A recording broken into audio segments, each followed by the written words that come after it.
Hi, this is Kat with Beadaholique, and in this video I'm going to show you how to make an adjustable slider bracelet with snake chain, and we're going to finish it off with some fun, funky, colorful tassels.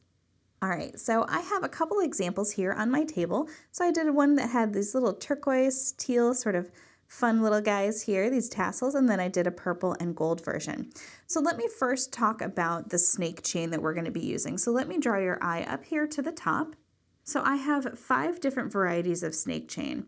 So I'm just going to kind of move them with my hands so you can see that they really have a cool sparkle to them as they kind of roll around.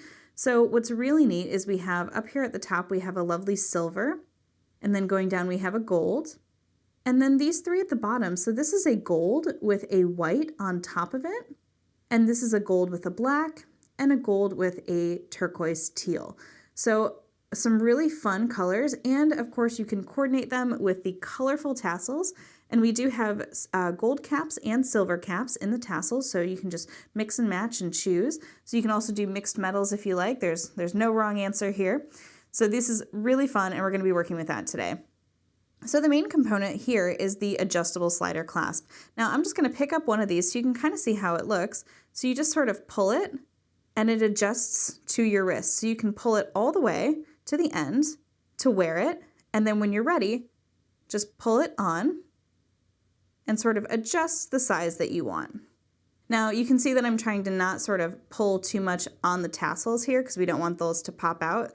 So I would put the stress, if you're wearing this, onto that chain. So go ahead and pull from the chain. So just a little tip as you kind of wear these.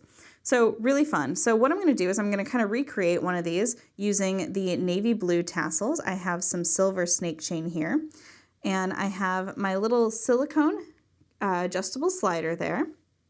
I have some jump rings. These are going to be 4mm 21 gauge. And then I also have these great little sort of end caps. I'm just going to kind of try to pick one up so you can see that it's going to fit our chain nice into the side there. All right, so that's going to fit our chain. And then for tools, I have a couple of pairs of chain nose pliers, a pair of flush cutters, and then we're also going to be gluing that chain in. So I have some E6000 and a little scrap of wire that's going to help me with that. So if you have everything ready, let's go ahead and get started. Okay, so to begin, we're going to take our snake chain, and this is about 1 foot of snake chain, and we're going to put it through the slider. Now, the first one slides through nice and easy. So what we're going to do is we're going to take that same end and we're going to go up and around and sort of back through going the opposite way because you want your ends to be coming out opposite directions. Now this chain is actually stiff enough to sort of go back through itself. Sometimes you'll notice that in previous ones we've had to use a scrap of wire or a needle. So this one is stiff enough. You just got to kind of work it in there and push it through. There we go. And just kind of feeding it through. All right, so now I'm going to kind of pull it on one side there. Okay, so you can see that obviously this is very lopsided. So what you want to do when you're sizing this is to kind of pull it so that you have maybe about 1/2 inch on one side, and then you're going to kind of try to put it over your wrist. And that one actually is maybe a little tight for me.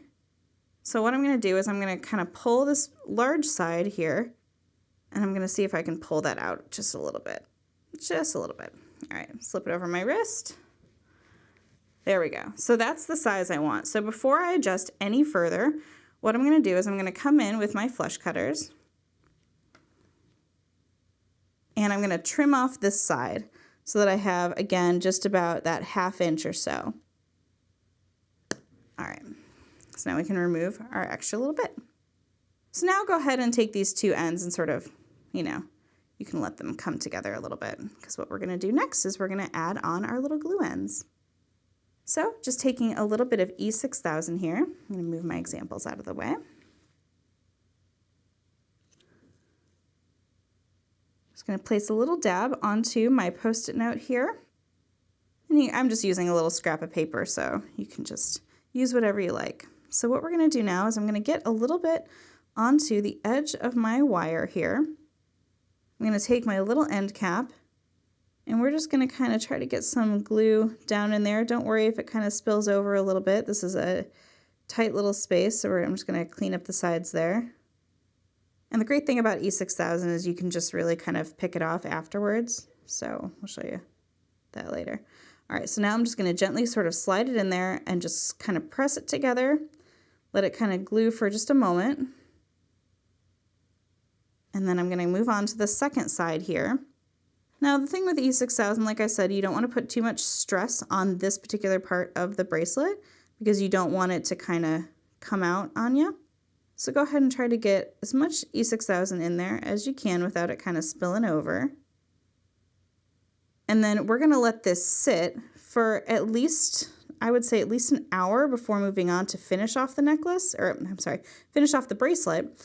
But then once we're done with the bracelet, I would wait at least 24 hours before actually wearing it, just to make sure that they're nice and secure. Okay, so I'm going to leave my little cord ends here. I'm just going to make sure that they're nice and in there. There we go. All right, so I'm going to leave this like this for about an hour or so, and then I'm going to come back and I'm going to show you how to just sort of add those little tassels, and I'm going to talk about some other little design elements that you can add. All right, so I'm still letting my glue dry for just another moment here, but I wanted to kind of take this opportunity to talk about all the ways that you could embellish this very simple design. So I have a couple of little crystals here that I could just add on with some jump rings.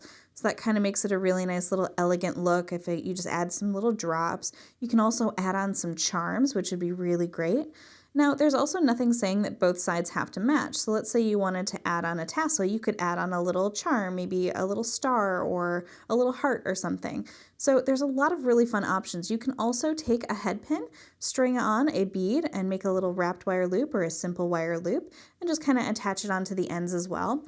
So if you wanted something that's a little bit smaller, a little bit tighter, because obviously when you see the drop of the tassel is about 35 millimeters. So if you wanted something a little tighter towards your wrist, something a little smaller, you could always just add a little tiny dangle or a little bead there. Channel charms work great for this. There's just so many opportunities to really make this your own. So with this very simple design, all I'm going to do is I'm going to attach some of those fun tassels because I wanted to make sort of a double blue tone thing so that I could actually wear these together, because I love stacking these up because then you have all these fun little tassels sort of hanging and dangling from your wrist. So very simply, just to finish this off, we're going to take our chain nose pliers here. And again, just to remind you, this is a 4mm 21 gauge jump ring that I'm working with here. So again, we want to do our best to try to keep it as tight to our wrist as possible, but sort of hiding in that little tassel there. All right, so just opening up that jump ring and slipping it on there. Slipping it on there so it stays. There we go. All right, and we're just going to close that up.